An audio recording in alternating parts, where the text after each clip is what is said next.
Bonjour, ça y est, vous êtes décidé, vous voulez faire naître vos poussins, vous avez trouvé la couveuse qui vous convient, vous avez vu comment la régler, vous l'avez même peut-être déjà mis en chauffe, donc en fait, voilà, il faudrait maintenant mettre des œufs fécondés à l'intérieur de votre couveuse pour avoir des poussins. Alors, je vais vous proposer deux façons de faire pour trouver des œufs fécondés, avec chaque fois les avantages et les inconvénients de chacune de ces deux méthodes.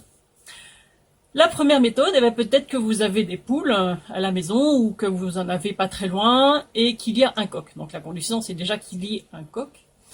On compte en généralement un coq pour 7 poules. Donc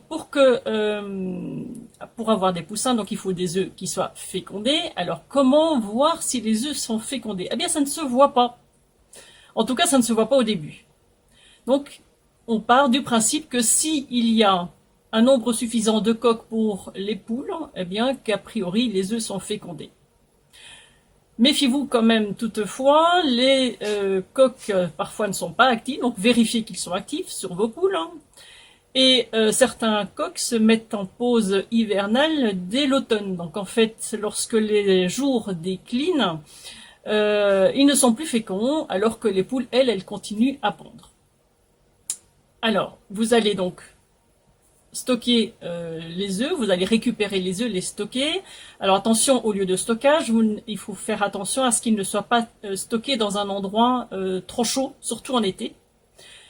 Donc, mais pas non plus au frigo. Donc vous les gardez dans un endroit frais, le temps d'avoir le nombre suffisant d'œufs fécondés qui correspondent à la couveuse que vous vous êtes choisi.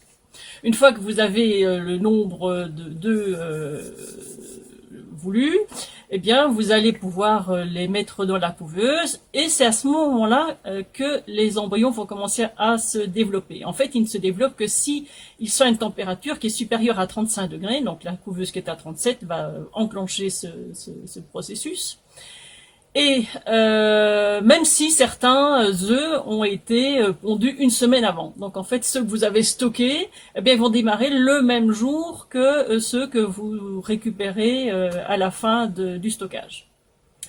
Alors, l'avantage de cette solution, c'est que vous avez les œufs sous la main, que c'est plutôt sympathique de faire naître des poussins de ses propres poules.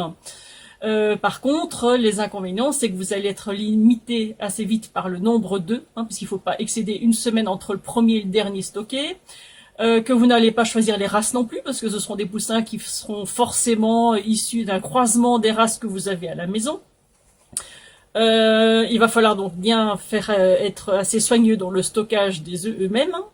Et puis, il faudra surtout ne pas envisager la reproduction de vos poussins à la génération suivante, puisque vous auriez un risque de consanguinité. Donc là, ce n'est pas ce qu'on souhaite non plus. Alors, une autre solution, eh bien, c'est de les acheter. Alors, vous allez donc vous rendre chez un éleveur qui vend des œufs fécondés. Et là, j'ai trouvé que c'était difficile de trouver un endroit où il y avait des œufs fécondés à vendre. Personnellement, je vais à Givors, c'est l'élevage du Grand Buisson. Les œufs sont à 37 centimes l'œuf. Donc voilà, j'ai de la route à faire, ça c'est le gros inconvénient. Il y a un coût aussi à ce déplacement.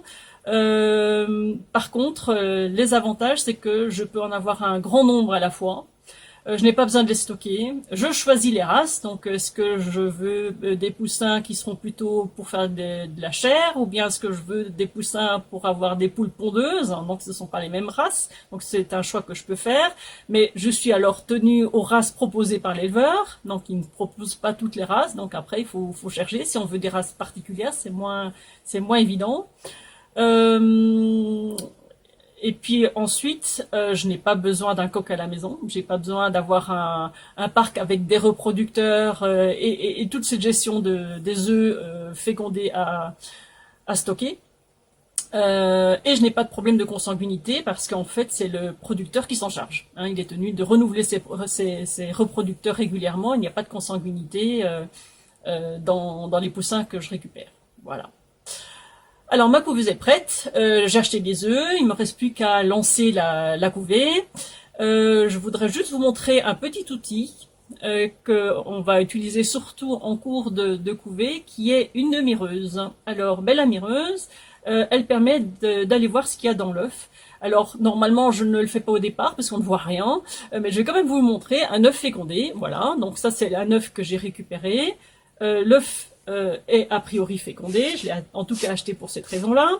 Et si j'éclaire l'œuf, eh bien, je sais pas si vous voyez quelque chose, en fait, il est parfaitement homogène, hein, on voit à l'intérieur, il est parfaitement homogène, il n'y a pas, on voit rien de particulier, voilà, donc j'arrive même pas à distinguer le jaune du blanc, bon, on verra plus tard ce que ça donne hein, au cours du développement. Donc voilà, ben maintenant je vais procéder au remplissage des rails de ma couveuse et enfourner tout ça.